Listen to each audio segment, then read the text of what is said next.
অনেকের গাছে আম ধরে না, 1 বছর আম ধরলেও পরবর্তী বছর গিয়ে কোনো আম ধরে না।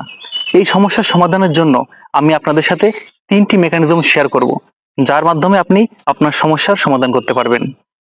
আপনারা দেখতে পাচ্ছেন এখানে গাছে প্রচুর আম ধরে আছে। এই আমগুলো কিছুদিন পর আপনারা হারভেস্ট করবেন, কিন্তু আপনারা হারভেস্ট করার সময় কি করেন? শুধু গাছ থেকে আমটা ছিঁড়ে নেন। এখানে আপনারা যে এই জিনিসটা দেখতে পাচ্ছেন, এটাকে বলা হয় ইনফ্লোরেসেন্স। এটা গাছেই থেকে যায়, এটা অনেক সময় নিয়ে পচবে, তারপর এটা গাছ থেকে আলাদা হবে। এটা যখন গাছ থেকে পড়ে যাবে, তখন এখান থেকে নতুন একটি কুশি বের হবে।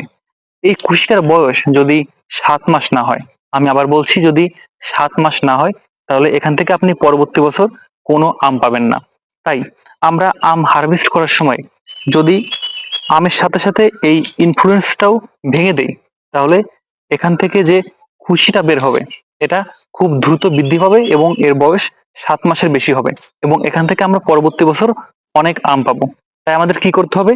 আমরা যখন আমটা হারভেস্ট করব, তখন এখান থেকে হাত দিয়ে ইনফ্লুয়েন্সটা ভেঙে দেব।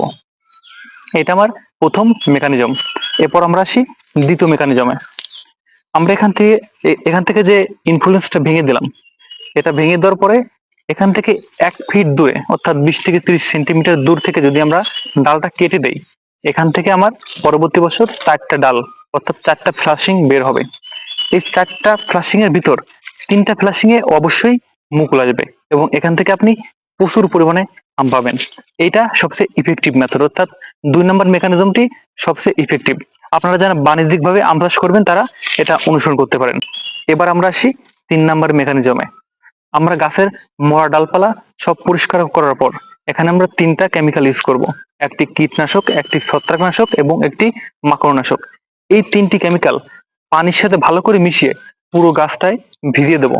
এরপর আপনার কোনো কাজ করা লাগবে না, আপনি নিশ্চিন্তে থাকুন, পরবর্তী বছর আপনার গাছে প্রচুর পরিমাণে আম আসবে। অর্থাৎ আপনি এই 3টি মেকানিজম যদি অনুসরণ করেন, তাহলে আপনার আম নিয়ে আর কোনো চিন্তা করা লাগবে না। ধন্যবাদ সবাইকে।